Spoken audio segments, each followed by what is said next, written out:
Where is it? Oh, I saw it. Stream is live. Okay, I'm ready. Good morning. I'm Beth Hildenbrand, and this is Booked with Beth. There More goes my like son. more like book with Matthew. Okay, my son is sick and in a grumpy mood. So, good morning again. This morning, I have the incredible poet, F.D. Ravenskraft, with us. Good morning, sir. It's nice to have you. Thank you. And I'm going to hand the show over and let him tell us a little bit about himself. Well, F.D. Ravenskraft is my writer's name. My name is Johnny Lee Johnson, and I grew up in Chattanooga, Tennessee. Uh, also, I grew up practically everywhere, and well, I have to say my childhood was pretty much a dark place. That's why I became a dark poet. And I went to school. I actually, studied poetry when I was younger. I mean, it wasn't like I was. It was like I studied Edgar Allan Poe, went from Poe to Lovecraft, and then to other poets. But I was always into the darker stuff, the real dark. I always enjoyed the dark stuff. And all the years, I pretty much like wrote my own poems. I mean, I started writing when I was 9 years old, so it's not a big deal. It's a big deal, but it was like my first poem was the worst poem I ever read. It was a roses and red, bonds of blue. I don't want to say this because it was pretty much disgusting, but a lot of people don't like it because it was disgusting and insulting. I didn't want to be an insulting poet, so I went to school, wrote my poetry. I did artwork for a while, and then I moved to Georgia. Went to Nelson, Georgia, lived there for 5 years. And off and on, I've been around, Nelson, Chickamauga. Uh, now I'm in Lafayette, Georgia, Port Authority. So I've been around the block a lot, but I never stayed on my house. The only place I had to stay longer was my mom's place, and I got my own place, and I stayed in Port Authority for a while. So my life, my childhood was blessed, but it was very, very confusing, even for myself. Because every day I try to figure out how I survived from the bad neighborhoods until now. Only reason I survived because I didn't go running around crowd. Only reason I survived because my poetry and my writing helped me survive.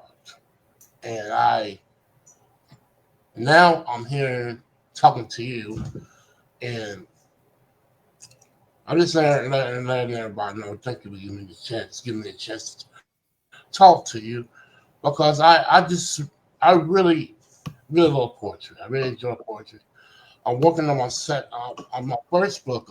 I just written. It's called The Stone Garden. No, no, embrace that. The first book I written was called The Nightmares of Him, and now The Stone Garden, and then my next book. I don't want to give that surprise out yet because it's not really finished, but it'll be coming out soon. But it's gonna be probably another month or two because we need to get some things straightened out, fixed, the editing, everything like that. So that's pretty much what I have at the moment until. Uh, is there anything else you want to ask me? Because is there anything else you want to ask me, Miss Beth?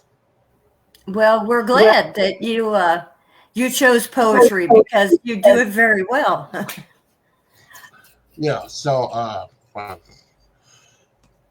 if you want me to read some of my poems, I'll be fine. I would love to. I would love to hear your poetry. I read your book and it's fabulous. And yes, please share. Yes. Okay. That's it. This is the Stone Garden. written by me, F.D. Ravenskraft. And I'm going to read some poems from Beth's point of view, her favorites. I'm going to do that for you. And the first one of the poems is going to be called Don't Pick the Roses. Oh, this is my favorite. Oh, yes. I built this garden for my beloved one. My mother, who has died, was wrongfully denied. Her life was divine, so precious and kind, that I promised to protect it. Then one day, I was gone. It happens. I am done. Death has spoken to me, a ghostly rerun of anger and wrath.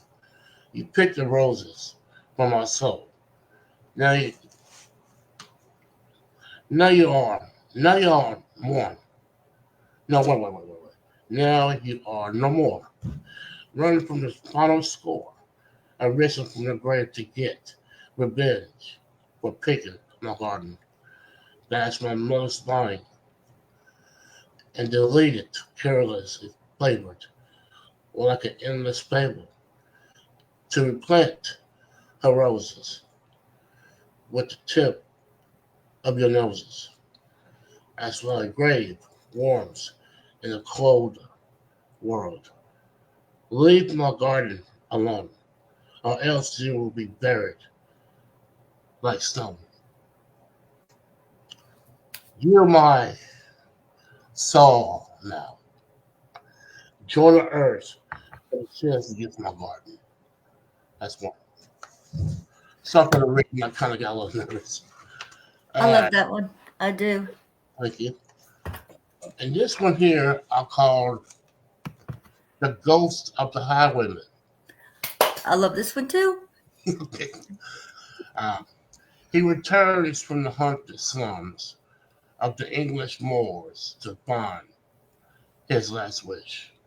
His beloved, as he roams the dark roads, and the moon is on hold. For the shadows as for his shadows to emerge, as he goes the urge, awaits her to take vengeance for those who wronged him and took away his beloved. She bears his covenant and still feels him. His unsung sings the steel to the blade to strike down his enemies, only for him to rest. You see, you should you no, she must break curse and roam the lands as hell awaits his return. But the heavenly host plans to redeem his lovely reunion, and still she dies. No one will be left alive. On the on the dirty highway without meaning, she died for him by a natural cause. The sickness of his love burdens her heart. A withering era of the ghostly lovers rise again together. The end of the road for the highwayman. I think another one I think you liked was I want to have you a Civil War for this one, but it's gonna be a long read. Oh, well, I'm sitting here waiting. Okay, I'm coming. Yes, right. Come on.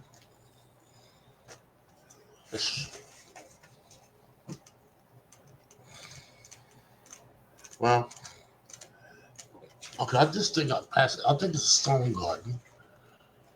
And here it is. Yay. Okay. Intense beauty within the shameless abyss. Breathing whispers, echoes in the wind. Mad horror of love, lust, tapping, screaming strings. Roaring temptations, winds of crying screams. Darkness flows from within, around the garden stone. One, in the fortress alone, dusty for all means, separated within. Musty fogs of yesteryear, sweet nightly glooms. Without one, a night stone, one stone without a craving, not anything, blowing winds and shedded horror. Horror with the spawn of limbo. The gardens of stone, portal of voices, doomed of the living, waiting for graves to open. Catacombs release the abomination. Forests in darkness caress, seas once known. Engraving without a name, I look closely, noticing nothing but a letter A, stone not on this time. Ruined stones within the darkness forest. The darkened forest. I'm sorry. Um, this spot is cold, dark, and damp. Dreary weathers has not changed here. Hollow's eve's darkness, the skies of 24/7.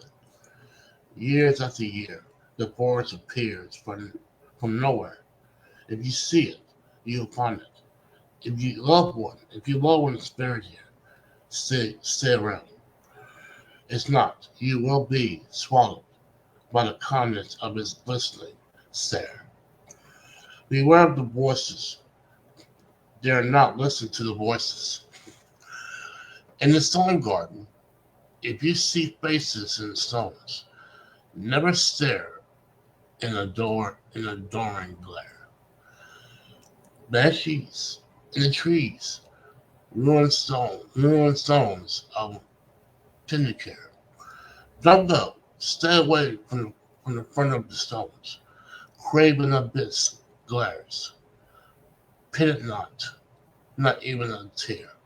The face that you will see is the poet, converting into the forbidden gloomy tale. I want out of this hell. Let me out. Day by day, light has no holiday here.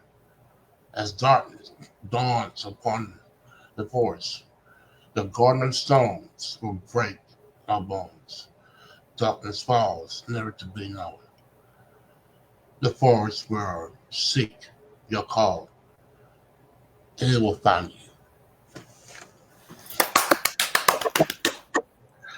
My readings my last two poems I read, my mouth was very dry, getting very dry. And I was the more dry it got, it kind of messed up my reading.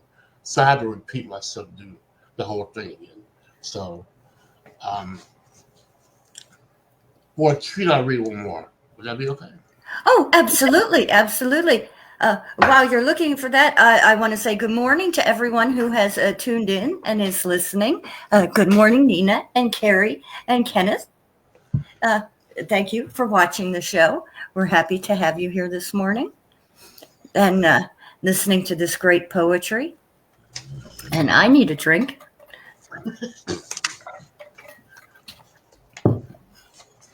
And I'm not even doing the talking. So, another poem. Yay. This one called The Days the Butterfly Dies. Ooh, another good one. Yes. In the blooming skies, the morning rise to its perfection, not knowing the end, and the corruption of all will begin. The butterflies are blooming, and the colors are soothing, as all natures blend together in the Gaia's breastplate, where she feeds all living things. On this day, through, there is an hour within the butterfly's fate is sealed. The skies are beautiful and fair.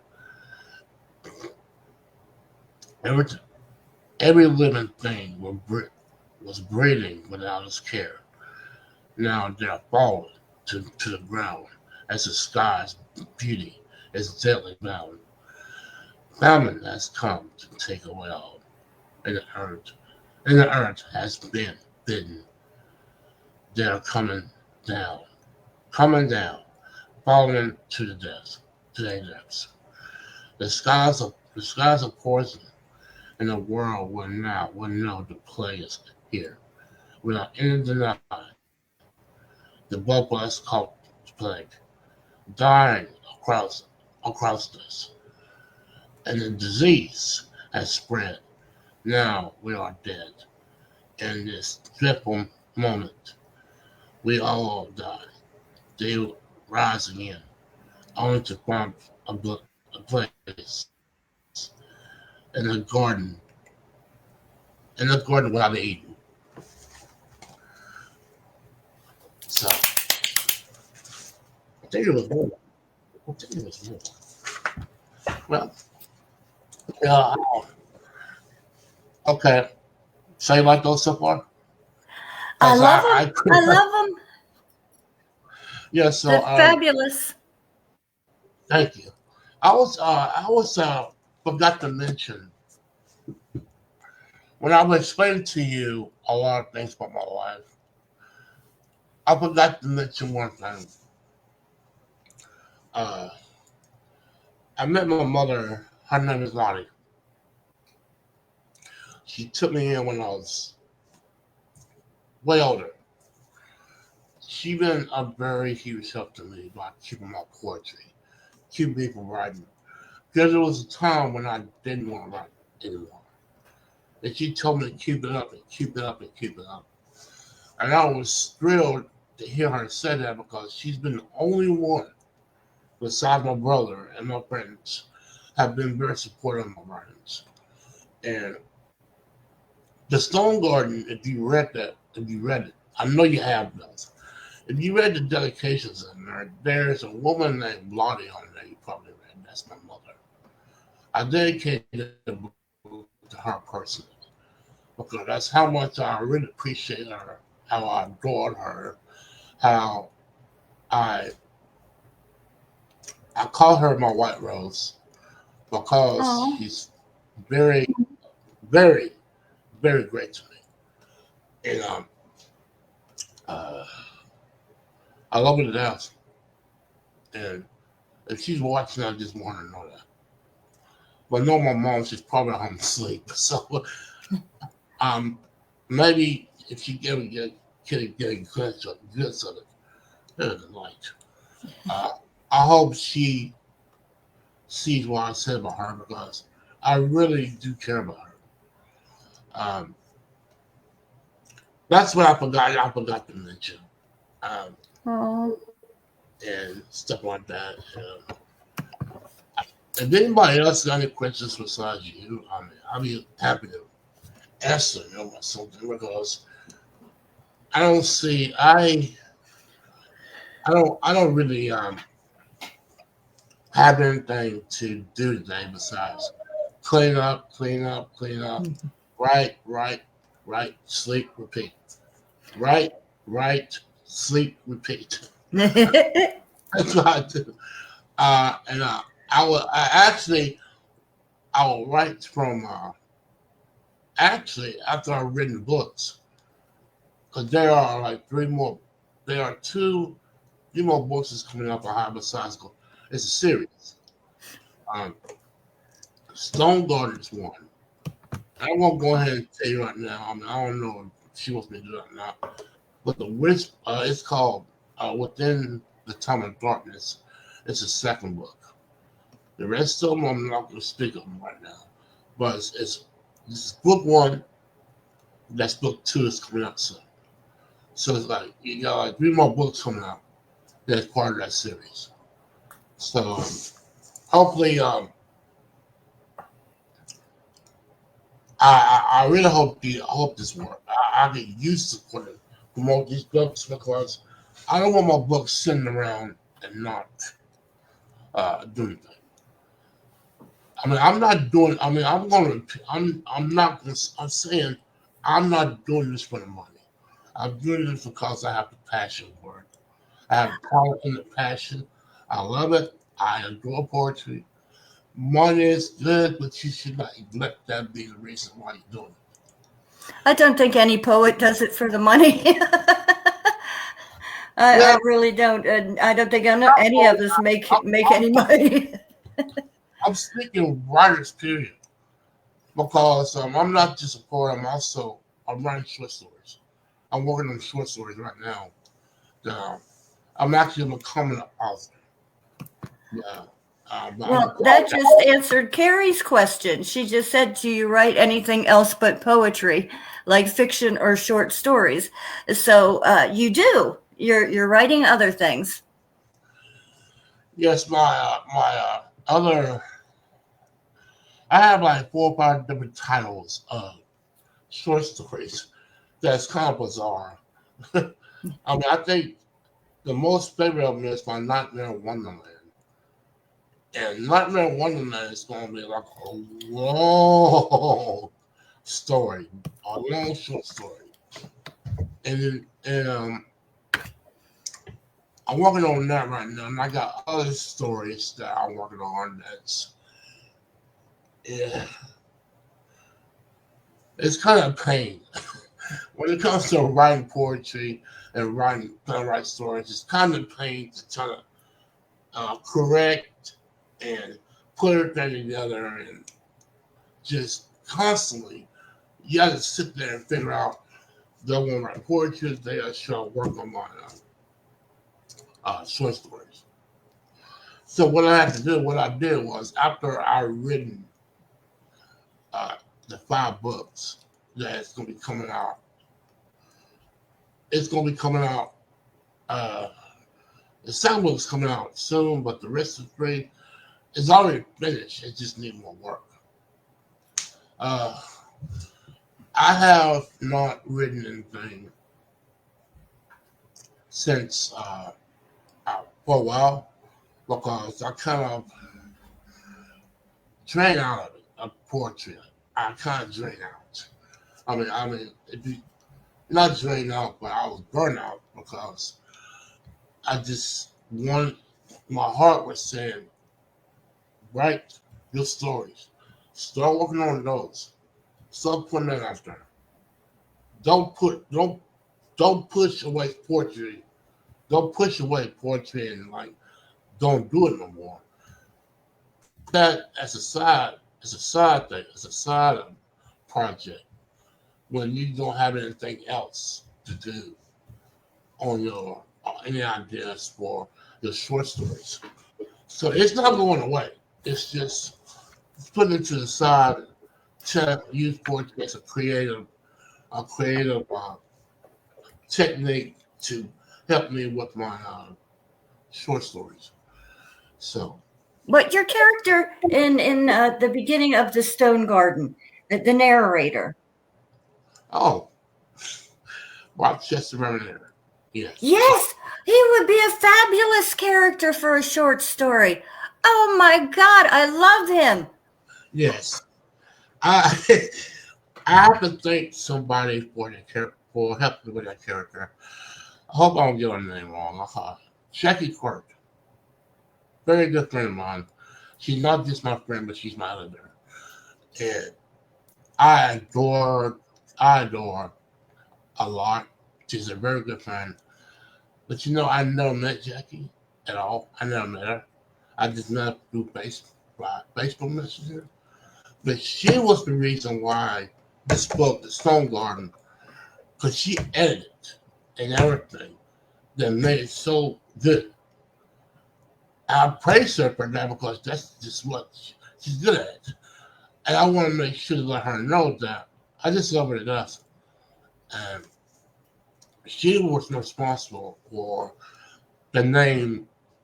I always say, I was coming up with crazy names. She's like, what about Rochester Raveneer? I think what Raveneer is. I think she used Raveneer to create Raveneer. I think I don't know for sure, but it was really perfect. And It was. yes, I love Rochester. I love Rochester. And you actually will see a new character that you probably read the book enough to see this new character. Mm-hmm. It's Pauline Barrows. Pauline Barrow. And she is actually a pallbearer that okay. Pauline Barrow is actually a pallbearer. I just took the names and just kind of like gave her own name, which is a pallbearer.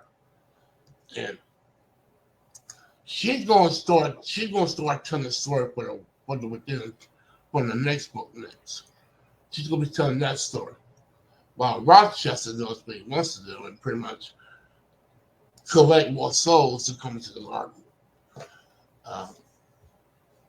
But you all like Pauline. She's really in the second book. She's going to be very, very important for the story. Rochester was actually, as we put it together, Rochester was he was not just a swimmer. He was pretty much his life before he became the dad. He was actually, let me look at this real quick. And I'll read it to you because it was this Rochester's character was very he was bad, but he actually was murdered by his wife and her lover because he kind of screwed everybody over. And he was murdered by them. He entered the stone garden, and that was pretty much it. I'll get to the page in a minute to tell you who he was. Yeah, he was born in 1815, and he was a count, and he really did a lot. He did some linebacker people, and at the time he was under the reign of King Louis Philip, the second cousin of the. I think she was the second cousin or something of Prince King Louis. The story goes he really was a swindler. He was a thief. He was everything you could imagine, and he was taken down by his own wife and her lover and buried somewhere. And he became a skeleton and a storyteller. He started telling stories about how the Stone Garden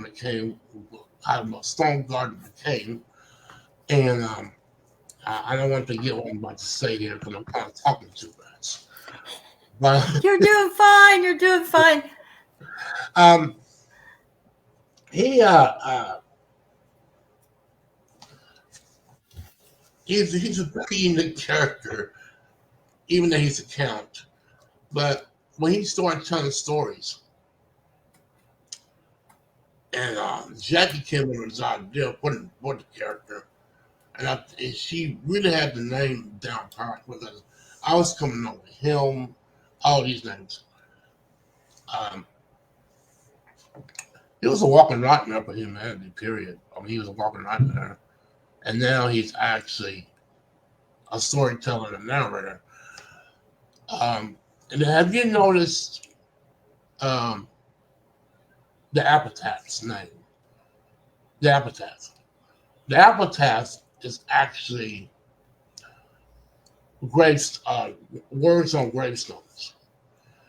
And if you actually read the poems carefully, those are the stones. The gravestones are actually the stories on those graves. Yes. And I will tell you something else too. Have you noticed when you read the book, I didn't use chapter. I didn't use the word chapter because I want to make it unique to use epitaph as to what it is. You know, you have epitaph 1, epitaph 2, epitaph 3 on the whole shebang. And let's see, you are awesome. Keep on following your dream. Thank you, Nina. Appreciate you.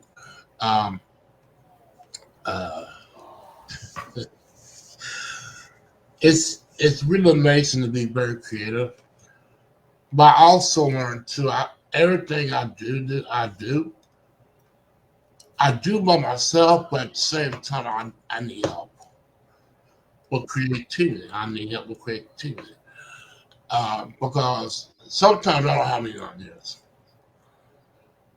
And anybody that tribute the idea to me, I want them to know that tribute is yours, and I will give you that tribute because it's yours in the first place. Like if I had written a book and somebody came in idea or character, I'll put down that quote was written by this person on my book. Um, so uh, what else do I have? hmm And the design of this cover is Jackie's. It's her design, and we still got a little time. We still got a little time. Oh yeah, go ahead. Go ahead. Okay. Um. Wait a second.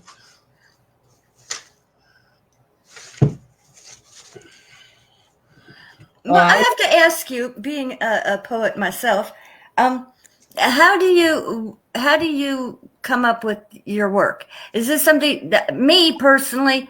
I'll just be, I don't know, taking a shower or driving in the car or whatever, and something will pop into my head, and I'll have to write it down. Uh, can you sit down and say, okay, I'm going to write a poem now, and just start writing, or do things just pop in your head the way they do with me? It pops in my head when I'm asleep. I do that too. It goes on to morning. It will stay there till I write down. But usually when I come up with an idea, I write it. I don't just come and just sit down like, okay, that's my board. It just doesn't work that way sometimes. No. So you be sitting there for hours trying to figure out what you're gonna write.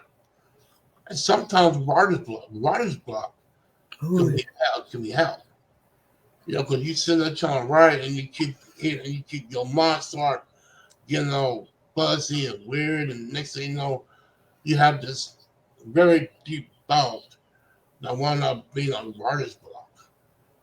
And sometimes you just have like, okay, I'm just gonna rest up for a minute, and maybe if I come up with a good idea, I mean, it'll come up.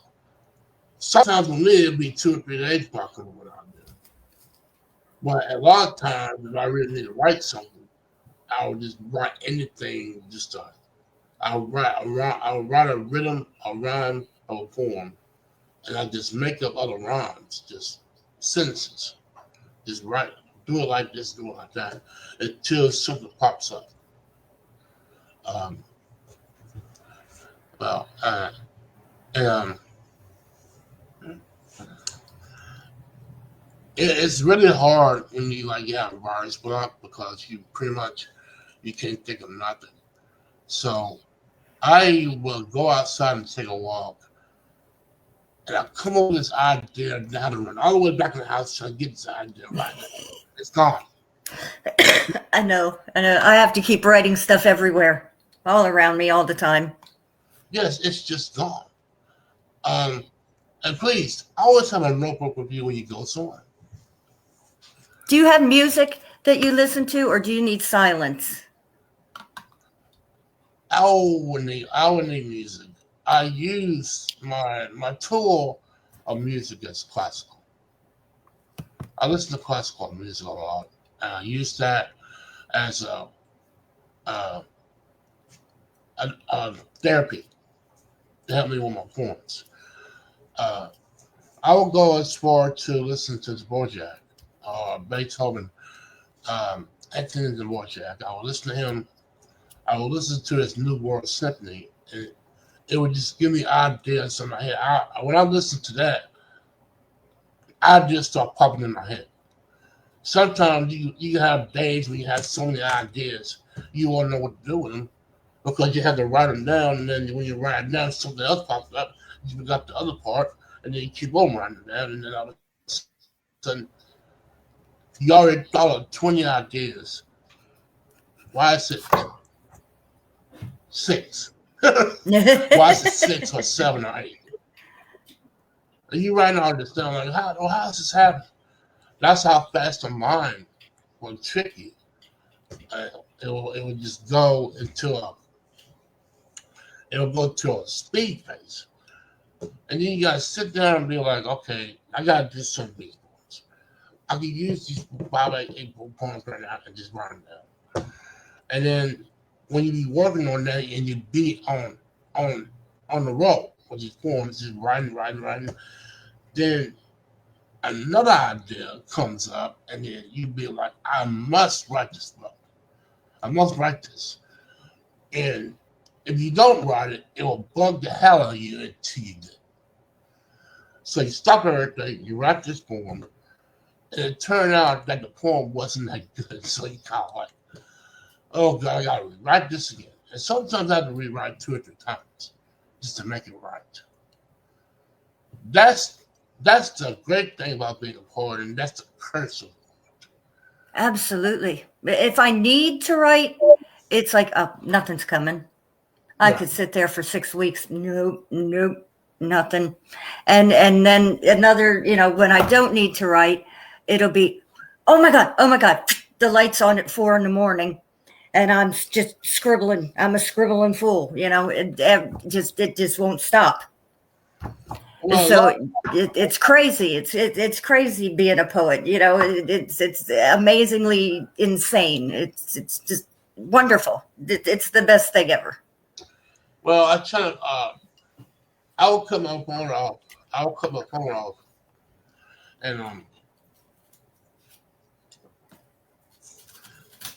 phone off for a while. And my mom or brother will call. I'm writing right now. I'll call you back. Well, this is important. He'll call me and then I'll say this morning. What's on? Well, he tell me something important that's not important. I actually have to say, okay, I don't want her to spend it, so I just go with the flow. Oh man, I gotta fix this.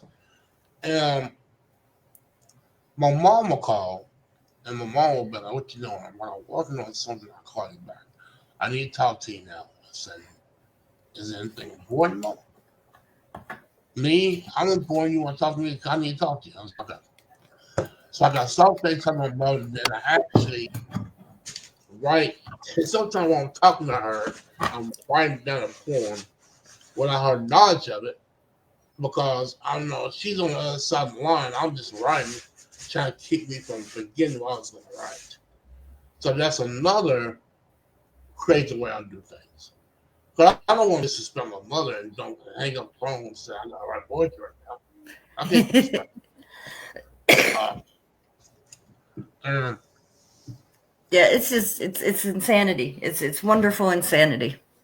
Yes, I think the greatest thing about having a talent of poetry is that the people that inspire you, and I'm not just talking about famous people. I mean people that actually inspire you. That local poets, local writers. I have a couple of writers, poets I really adore. Um, I just don't want to give out their names like that because I don't think they want to do that. So I have a lot of Facebook poets that are actually great poets, and I used to. You won't believe how I used to read Lord Byron, and I kind of still do. George Gordon Byron. I read him. I read him when I was younger. I never told him about it because I just felt nothing about it. John Keats, Mary Shelley, Frankenstein herself. I read that book. It inspired me to the darkness. It inspired me more into the darkness because Frankenstein was one of these kind of books that at the time women didn't have the right to write. At the time, at her time, women did not supposed to write. It's supposed to be all men. But when they wrote Frankenstein, she wrote Frankenstein. It was one of the greatest literature stories of all time. And don't forget, like Bram Stoker, and you have the greats like let me think of it. Let me think of that great. I already said Lovecraft and Poe, but Charles Baudelaire. Charles Baudelaire that wrote the book The Flowers of Evil. Very good book. Very, very great poet. He's a French poet. You need to check him out sometime because Flowers of Evil is a very good book. Arthur Rimbaud is another one. He's French too. He's really good. And I grew up with all these different poets, and I say I was inspired by a lot of them, but I was inspired more into the dark, and a lot of the horror movies got me into dark. But I try not to get too deep into the darkness, and let me tell you why. Because I know my place where I'm a dark poet, but you don't want to go deeper into that because you would hear things that you don't see. You know, I mean, my mom would tell me, "Don't let the darkness consume you because you might want to be something you're not." See, it's man. I took that, and I'm like, I don't want to be associated with demons or anything like that. So that's why I call it the deeper darkness because I'm trying to stay away from that. I still have light. I still am a dark poet. I still have light. But I try to stay away from something down below. I don't supposed to be there or belong. So I don't want darkness to consume me. I just want, I would like to embrace the darkness and understand it when my words are right. I'm a Christian, of course. I'm a Christian. But I'm not one of those kind of Christians that have to go all holy all the time. I mean, I gotta go dark. I gotta go dark. I'm a loner. I don't bother nobody. Um, I have a few friends. Not few. Well, a few friends is more. It's more enough for me. But I'm not like a lot of friends kind of guy. You know, my passion is my work. My passion is flowers. I love flowers. And it's just kind of weird. I mean, but I love roses and flowers. I was trying to get a job being a florist, but it's very hard to do that. Life is good to me, except it's snowing. It was snowing for 2 days, and almost frozen to death. So it's just I don't really have any other idea of what to say right now because I don't have any. I don't know what I'm gonna do after I get up there. I'm just gonna I'm just gonna lay down and rest and try to write my short stories. Because as I mentioned to you earlier, as I repeat, I didn't tell you that I retired from poetry just to write short stories. I apologize for that. My story, when I start talking, it goes from one way to the other. And when I stutter, I hate stuttering. When I read my poems, I want to be perfectly read. A couple of times, I would say 2 or 3 times, I stuttered. But I snapped out of it quickly. Uh, uh, and those who are watching this program, I want to say to y'all that I'm very, very glad that you you invited me to the show. Of course, you, Miss Beth. I appreciate y'all. I appreciate y'all. I love y'all to death. I'd like to do this again sometime if you don't mind. Well, we will definitely have you back. You were a wonderful guest. And Carrie, Georgia, you're in Georgia, right? Yes, You were from Tennessee. You're in Georgia now. I saw that you all have ice and snow down there.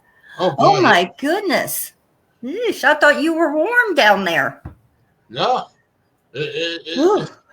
we still got snow on the ground. Oof, yeah, I'm in Pennsylvania. It's always cold here. Ugh. Yeah. Ugh. I mean, you just expect it. But nobody couldn't get on the roads yesterday at all. Nobody couldn't get on the road. They not on the roads today. So we got ice and snow on the roads. My goodness. Yeah. I mean, nobody can go nowhere. Yeah, I was down your way about a year ago, and I'll tell you what, I was all disappointed. I didn't see any peaches anywhere. Yeah, I think that's weird because they are supposed to be peach tree country. Yeah, didn't see any damn peaches. Where did you Yeah, you're in Ohio. It's probably cold there too, Carrie. Jeez, it's freezing here. We got snow everywhere. You got snow too? Yeah, we always have snow. It's terrible here. Ugh. I need to move south. If it were not for my babies, I would be moving south. I just can't leave my kids. How old are you? Oh, my kids are my oldest is 31 now, and my youngest is 18. So Okay. I have 5 sons. Okay. Yeah, and what I counted the other day, I have, what was it? 12 grandchildren. Ye gods. What? 12 grandchildren? Wow. 12 grandbabies. Yeah, I've just got them coming out my damn ears. I just got a new one a few weeks ago. So, okay, it's time to wrap up, and I'm going to have you stay on a little bit after we say goodbye so I can talk to you after we say goodbye. I'm going to do reviews now. So I only have 2 reviews. One is The Stone Garden by Mr. By Mr. You. Like I don't know who you are. Oh, for heaven's sakes. Anyway, The Stone Garden, you have got to read this book because if you love poetry and especially dark poetry, you're going to love this book. In my review, I said the narrator is like being wrapped in the arms of a dark lover. And it was true. For a badass dead guy, I'll tell you what, he is poetic as hell. And it was just, yeah, I loved every bit of this book. 5 big stars from me. Thank you. And yes, more people need to know about you because you're fabulous. And Nina has put your info here on the show. Okay. And it's also on my Facebook page. So everybody needs to check it out. And I know Carrie will because she's wonderful about that stuff. She loves to find new poets. So thank you, Carrie. And also, I read the craziest little horror book. It was called The Wee Ones by Daryl Hughes, and it was about a folk story about like this, like a Stonehenge kind of ring that was lost to time in a little village in Ireland, and these crazy little like fey critters came out and were killing the village people, not the band, the actual people of the village. They were coming out and doing YMCA, you know. Yeah. Yes, and it was really good. I mean, there was like four books to this, and I read them all. So I should tell you, if it kept my interest through 4 books, it was good. So yes, I 5-starred all of these books.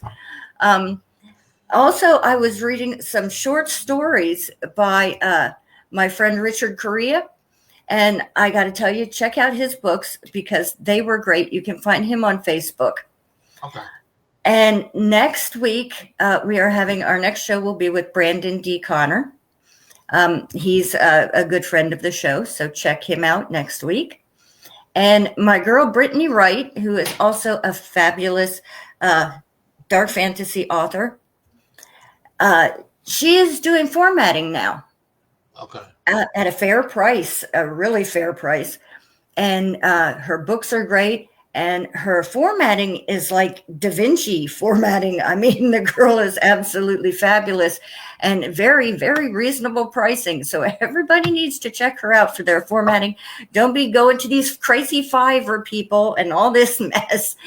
Check out Brittany. She is just wonderful, and she's fun, and she's a great girl. So help her out and check her out on Facebook. She will be happy to meet you and get to know you and give you some excellent work for a really good price. So that's the show for this week. Thank you so much for being with us. You are a love, and I will be so happy to have you back. Thank you. I'll be glad to come back. Yes. And so I am going to say goodbye, everyone, and we will see you next show. Love you all. Bye-bye. You stay here. You stay here. Okay. Bye-bye. Okay. Oh.